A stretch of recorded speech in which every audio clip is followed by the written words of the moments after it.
নমস্কাৰ প্ৰিয় দৰ্শক আন এটা গুৰুত্বপূৰ্ণ ভিডিঅলৈ আপোনাক আন্তৰিক স্বাগতম জনাইছো। প্ৰিয় দৰ্শক আপোনাৰ ঘৰতো যদি মানি প্লান্ট আছে বা আপুনি যদি ঘৰলৈ মানি প্লান্ট আনিম বুলি ভাবিছে তেন্তে আজিৰ কথাখিনি জানি থোৱাটো আপোনাৰ বাবে খুবেই জৰুৰী। আজিৰ ভিডিঅ'টোত আমি আপোনাক মানি প্লান্টৰ সৈতে জড়িত 10টা এনে জৰুৰী কথা ক'বলৈ আগবাঢ়িছো যি কথা জানিলেও আপোনাক কোনেও নক'ব, কাৰণ আপোনাৰ উন্নতি বা আপোনাৰ ঘৰখনৰ উন্নতি হোৱাটো কোনেও নিবিচাৰে। গতিকে কিছু সময় ব্যয় কৰি আজিৰ কথাখিনি জানি থলে আপোনাৰ এদিন কামত আহিব। মানি প্লান্টৰ 10টা এনে চমৎকাৰী কথা আপোনাক আমি শ্বেয়াৰ কৰিবলৈ আগবাঢ়িছো যি কথা জানিলেও আপুনি আচৰিত হৈ পৰিব। প্ৰিয় দৰ্শক, বাস্তুশাস্ত্ৰ অনুসৰি মানি প্লান্টৰ গছ খুবেই পবিত্ৰ গছ ৰূপে অভিহিত কৰা হৈছে। মানি প্লান্ট য'তেই থাকে সেই স্থানলৈ ধনৰ আগমন হয় বুলি বিশ্বাস কৰা হয়। মান্যতা অনুসৰি যি স্থানত মানি প্লান্টৰ গছ থাকে সেই স্থানত সাক্ষাৎ ধন ঐশ্বৰ্যৰ দেৱী মা লক্ষ্মীয়ে বাস কৰে। যি ব্যক্তিয়ে সঠিকভাৱে মানি প্লান্ট চোৱা চিতা কৰে বা প্ৰতিপালন কৰে সেই ব্যক্তিৰ ঘৰত কেতিয়াও ধনৰ নাটনি নহয় বুলি মান্যতা আছে। প্ৰিয় দৰ্শক, মানি প্লান্টৰ সৈতে জড়িত থকা সেই 10টা চমৎকাৰী তথ্যৰ লগতে মানি প্লান্টত কেনেকুৱা পানী ঢালিব নালাগে সেই কথাও এই ভিডিঅ'টোত আমি আপোনাক বুজাই দিম। গতিকে কমেন্টত সম্পূৰ্ণ ভক্তিৰে জয় মা লক্ষ্মী বুলি লিখি কথাখিনি শেষ পৰ্যন্ত শুনি যাব বুলি আশা ৰাখিলো। যি বাস্তুশাস্ত্ৰ বিশ্বাস কৰে আৰু যি সোনকালে ধনী হোৱাটো কামনা কৰে তেওঁ কেতিয়াও মানি প্লান্ট কিনি আনিব নালাগে।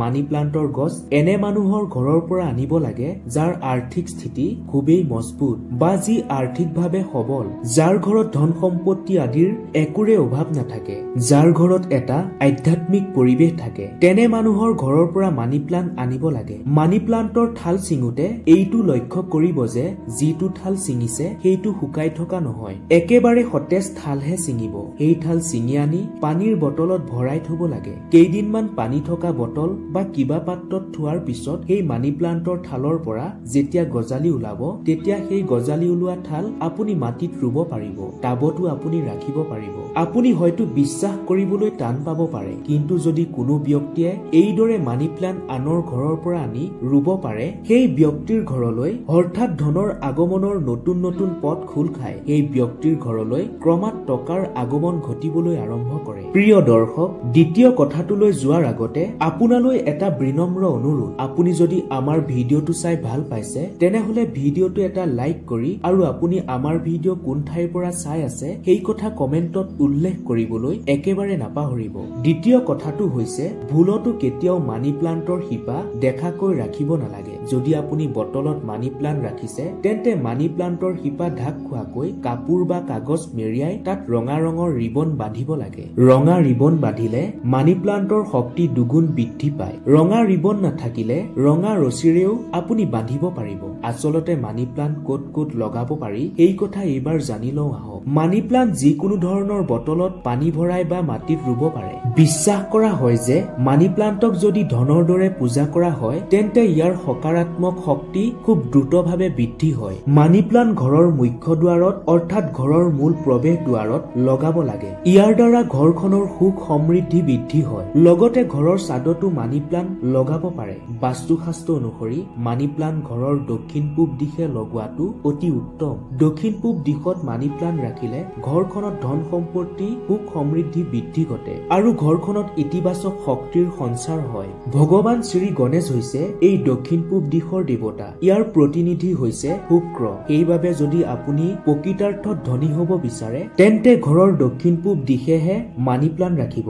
ঘৰত থকা মানি প্লান্টৰ এটা পাতো যদি শুকাবলৈ লয় বা পাতৰ ৰং যদি হালধীয়া হবলৈ লয় তেন্তে ঘৰখনত আৰ্থিক স্থিতি দুৰ্বল হবলৈ আৰম্ভ কৰে। ঘৰত অযথা বা অকাৰণতে ধন খৰচ হয়, ধাৰ ঋণৰ বোজা বৃদ্ধি হয়, লগতে নানা সমস্যাই ঘৰখনক গ্ৰাস কৰে। এনে পৰিস্থিতিত মানি প্লান্ট ভুলভাৱে ৰখা আৰু ভুলভাৱে চোৱা চিতা কৰাৰ বাবেই হয়। মানি প্লান্টত ঢালিব নলগীয়া পানী ঢলাৰ বাবেও এনেকুৱা হয়। বিশ্বাস কৰা হয় যে মানি প্লান্ট হৈছে ধনক আকৰ্ষণ কৰা এজোপা চমৎকাৰী গছ। সেইবাবে এইজোপা গছৰ বিশেষভাৱে খিয়াল ৰখাটো অতি দৰকাৰী। মানি প্লান্টত সেই পানীহে ঢালিব লাগে যি পানী আপুনি নিজেই পান কৰে, অৰ্থাৎ মানি প্লান্ট সদায় পৰিষ্কাৰ তথা বিশুদ্ধ পানীহে ঢালিব লাগে। মানি প্লান্টত ঢলা পানীত অলপমান আলুৰ ৰস মিশ্ৰণ কৰি সেই পানী ঢালিলে কৰিলে মানি প্লাণ্টজোপা লহপহকৈ বাঢ়ি উঠে আৰু সেউজীয়া হৈ থাকে। যেতিয়া মানি প্লাণ্টজোপা লহপহকৈ বাঢ়িব আৰু যেতিয়া সেই মানি প্লাণ্টজোপা সেউজীয়াৰে ভৰি থাকিব,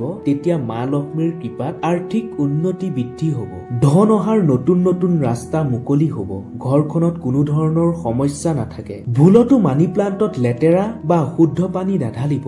যদি কোনো মহিলাৰ মাহেকীয়া হয়, তেতিয়া সেই সময়খিনিত মানি প্লাণ্টত পানী ঢালিব নালাগে। কেৱল মানি প্লাণ্টেই নহয়, মাহেকীয়া হোৱাৰ সময়ত ভুলতো তুলসী গছতো পানী ঢালিব নালাগে। এনে ভুল কৰিলে সেই গছ মৰি যায়, ফলত ঘৰলৈ ধন আগমন স্তব্ধ হৈ পৰে। দেওবাৰৰ দিনটোত ভুলতো মানি প্লাণ্টত পানী ঢালিব নালাগে। দেওবাৰে মানি প্লাণ্টত পানী ঢলাটো অশুভ বুলি কোৱা হৈছে। মানি প্লাণ্টৰ ঠাল ঠেঙুলি সদায় ওপৰৰ দিশে আগবাঢ়িব লাগে। মানি প্লাণ্ট যিমানেই ওপৰলৈ বগাব, ধনো সিমানেই বৃদ্ধি হ'ব, ঘৰলৈ সিমানেই বেছি সুখ সমৃদ্ধি আহিব। মানি প্লাণ্টৰ মাটিত বা বটলত এটকীয়া মুদ্ৰা অৱশ্যে ৰাখিব লাগে। ইয়াৰ ফলত ঘৰলৈ অধিক মাত্ৰাত ধন আগমন ঘটে, কাৰণ টকাইহে টকা আকৰ্ষণ কৰে। মানি প্লাণ্টত এটকীয়া মুদ্ৰাটো ৰাখিলে ইতিবাচক শক্তিৰ প্ৰভাৱ বৃদ্ধি হয়। নিজৰ ঘৰৰ মানি প্লাণ্ট কেতিয়াও কাকো উপহাৰ হিচাপে দিব নালাগে, অন্যথা আপোনাৰ ঘৰখনৰ আৰ্থিক অৱস্থা একেবাৰে বেয়া হৈ পৰিব। আপুনি যিমানেই ধন উপাৰ্জন নকৰক লাগে, সকলো লাহে লাহে শেষ হৈ পৰিব।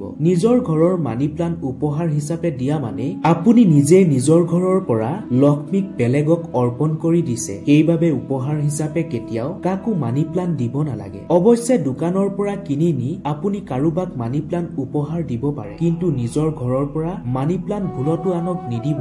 এনে কৰিলে আপুনি বৰবাদ হোৱাটো একেবাৰে স্বাভাৱিক। প্ৰিয় দৰ্শক, আপুনিও নিশ্চয় দেখিছে বহুতে মানি প্লাণ্ট নিজৰ ঘৰত, অফিচত বা দোকান আদিত ৰাখে। এই মানি প্লাণ্টৰ সেউজীয়া বৰণে মনলৈ শান্তি কঢ়িয়াই আনে। বাস্তুশাস্ত্ৰই মানি প্লাণ্টক খুবেই শুভ বুলি কৈছে। এই মানি প্লাণ্ট ঘৰত ৰাখিলে ভাগ্যই লগ দিয়ে বুলি মান্যতা আছে। মানি প্লাণ্ট ঘৰত ৰাখিলে শুক্ৰ গ্ৰহৰ স্থিতি মজবুত হৈ পৰে। যি ব্যক্তিৰ শুক্ৰ শক্তিশালী হয়, সেই ব্যক্তি ভিক্ষাৰীৰ পৰা ৰজা হবলৈ বেছি দিন নালাগে। এই ব্যক্তিৰ ওপৰত সদায় মা লক্ষ্মীৰ কৃপা থাকে বুলি বিশ্বাস কৰা হয়। যদি মানি প্লাণ্ট সম্পূৰ্ণৰূপে হালধীয়া হৈ পৰে, যদি মানি প্লাণ্টৰ পাত সৰিবলৈ লয়, তেন্তে যিমান পাৰে সিমান সোনকালেই সেই মানি প্লাণ্ট ঘৰৰ পৰা দূৰ কৰিব লাগে বুলি বাস্তুশাস্ত্ৰই পৰামৰ্শ দিছে। যদি মানি প্লাণ্টৰ এটা বা দুটা পাত হালধীয়া হয় বা শুকাই যায়, তেন্তে সেই পাত গুৰিতে ছিঙি পেলাই ঘৰৰ চৌহদৰ পৰা বাহিৰ কৰি দিব লাগে। কিন্তু গোটেইজোপা মানি প্লাণ্ট শুকাই যোৱাটোৱে অমংগল বা অথন্তৰ হোৱাৰ আগজাননী দিয়ে। প্ৰিয় দৰ্শক, ৰাতিপুৱা শুই উঠিয়ে প্ৰথমে মানি প্লাণ্ট দৰ্শন কৰাটো অতি শুভ বুলি কোৱা হৈছে। ৰাতিপুৱা শুই উঠি মানি প্লাণ্ট দৰ্শন কৰিলে আপোনাৰ গোটেই দিনটো ইতিবাচক ভাৱে পাৰ হ'ব। আপোনাৰ মাজত সকাৰাত্মক শক্তি সঞ্চাৰ হৈ থাকিব। বাস্তুশাস্ত্ৰই শুকুৰবাৰৰ দিনা মানি প্লাণ্ট লগাবলৈ বা ৰুবলৈ পৰামৰ্শ দিছে। শুকুৰবাৰৰ দিনা ঘৰ বা অফিচ বা দোকানত মানি প্লাণ্ট লগালে ঘৰখনত কেতিয়াও আৰ্থিক সংকটে দেখা ব্যৱসায় বাণিজ্য চাকৰি আদি যিকোনো ক্ষেত্ৰতে উন্নতি হোৱা আৰম্ভ হয়। শুকুৰবাৰৰ দিনা মানি প্লাণ্ট লগালে মাতা লক্ষ্মীৰ আগমন ঘটে। মানি প্লাণ্টত পানী ঢালোতে তাৰ লগত অলপ পৰিমাণৰ গাখীৰ অৱশ্যেই দিব।